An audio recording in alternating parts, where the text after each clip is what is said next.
Hey YouTube, and welcome to my channel. This is my second video on here. It's a little bit different today. My first video was just an introduction and energy read update because I am an intuitive tarot reader, but I also love to work with the full moon, guys, and the new moon really. So today I've been cleansing and decluttering the house.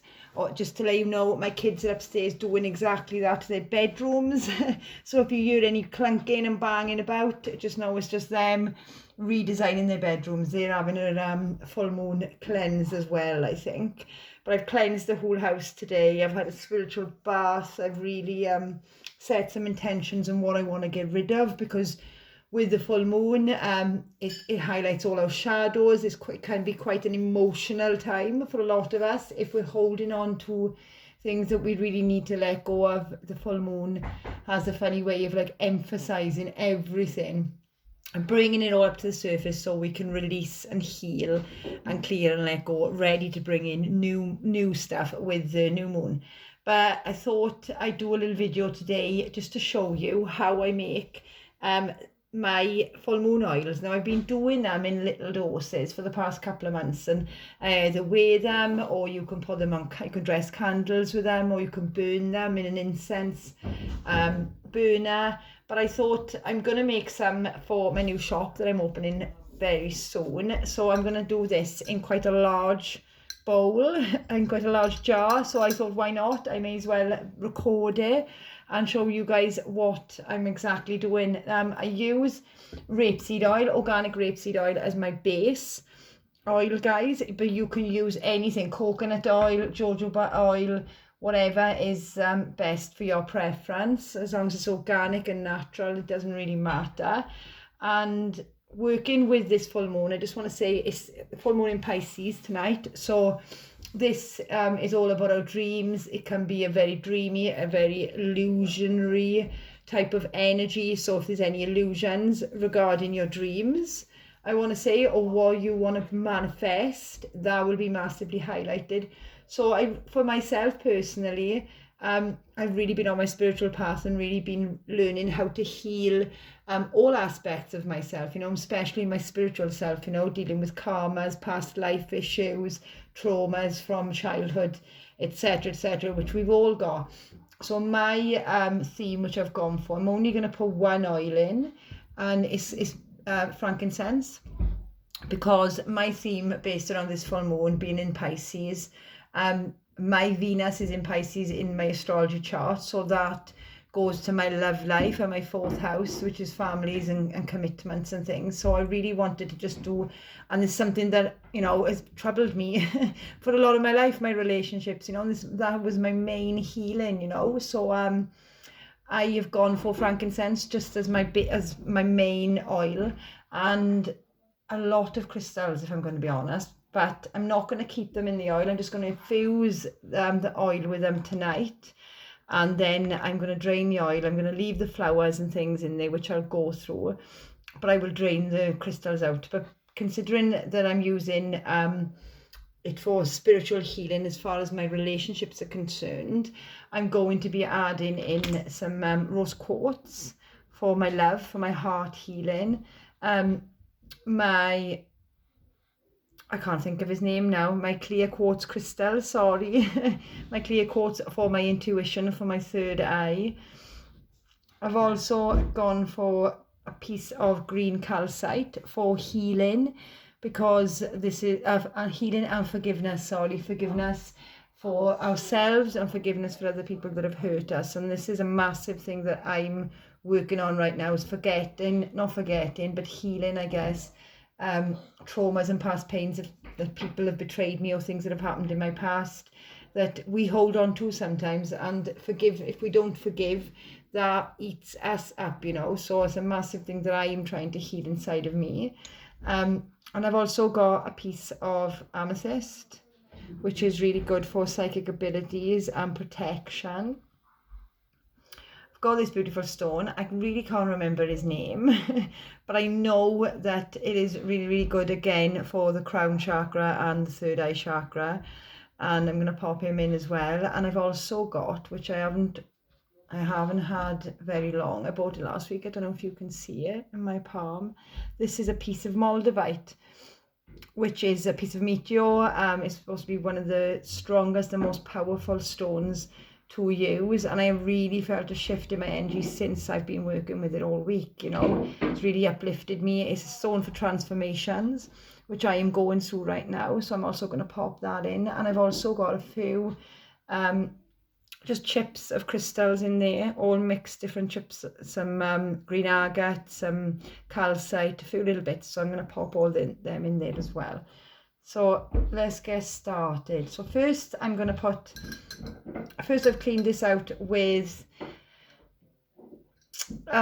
clean, cleansed, filtered water. Sorry guys, I couldn't get my words out there. And a filtered water, and I've just let it dry on its own. That's why you can probably see a little bit of water in there. And then I've just lit, which has gone out, so I'm going to relight a rose scented cone to bring in unconditional love, because whenever we want to manifest or let go of anything, you know, it's got to come from the heart space. So this is why whether I'm working with spirituality healing or inner child healing or trying to bring in action or motivation for myself, I always add a little bit of love with the rose quartz and with the rose incense, just because it opens up every other chakra, you know, when you come from the heart.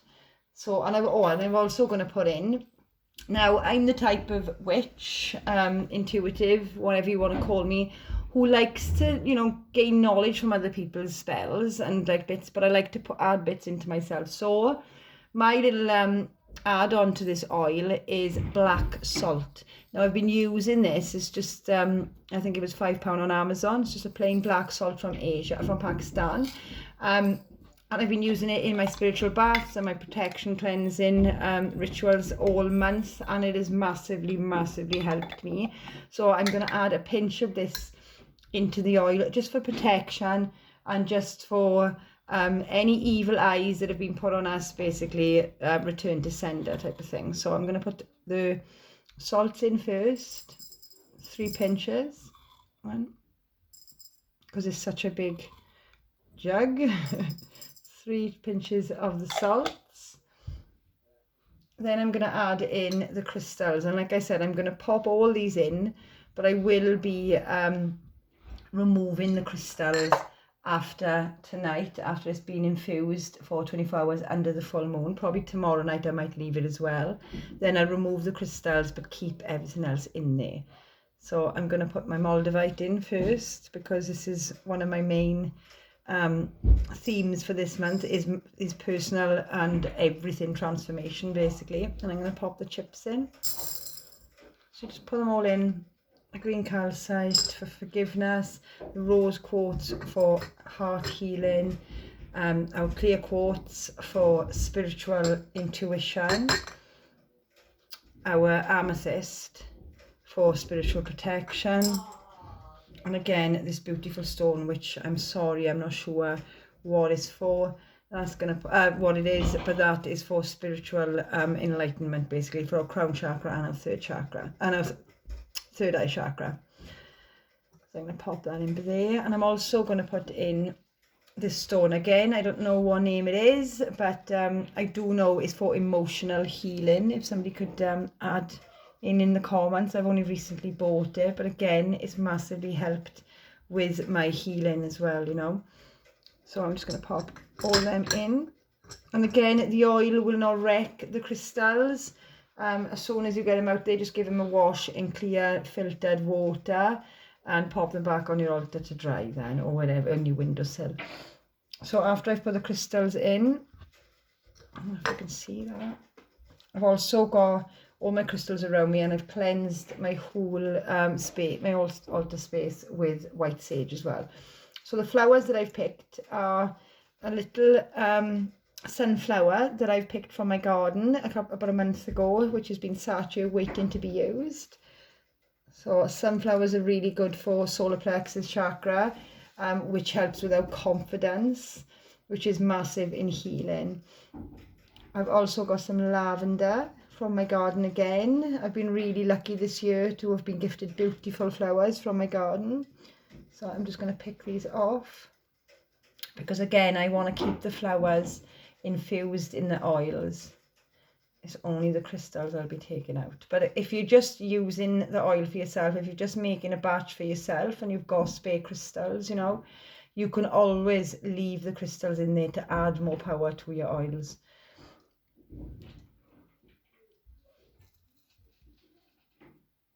So I'm just going to finish off the lavenders. And like again, I said, these oils can be used all through the month, but are mainly at their strongest on the full moons or on the new moons, when we want to manifest and bring in new into our lives, you know. So they're really good for healing all our chakras. I like to rub a little bit on my third eye or my temples, sometimes my throat chakra and my heart chakra, and I can wear them through the day for spiritual protection and a bit more powers. Or I can just rub a little bit on the top of my candle and burn the candle as well. So the next one I've got is a rose. This is the last rose that bloomed in my garden this year. So I had to keep him. So I'm going to pop all the petals in here as well for some heart healing. I mean, working with the moon energies has massively transformed the way that I look at life, really, because sometimes the moon, like I go back to what I said in the beginning, brings up so many emotions, so many trapped fears, so many shadows in us sometimes that we have meltdowns, you know. I know before I started being more aware of the moon cycles, I was always in the trap every single month of seeing my shadows, whether I liked it or not, you know. I'm just going to pop at the end of that in there as well. And I've also picked just another little rose that never come to fruition, so I'm going to put her in there to bloom in there as well. And some Jeremiah, I think it is, flowers for, again, love. So I'm going to pop all them in there. And that is all the flowers and the crystals and the salts. So next I want to put some frankincense in there. And being, again, you can look up how many drops you want to put in, but this being such a big jug of mine, I'm not going to be shy, so I'm going to put plenty in here just to make sure we get as much powers as we can from the frankincense and spiritual protection. That should be enough. And then the last thing I've got to do now is pop the rapeseed oil in.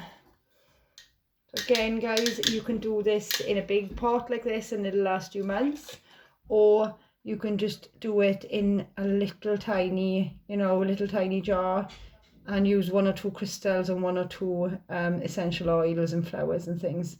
It's entirely up to you, your preference, you know, but I'm just making it this big because I would really love to sell this and show you all how magical working with moon oil really is.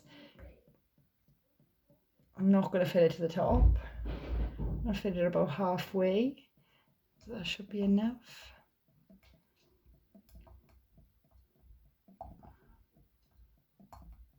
A little bit more.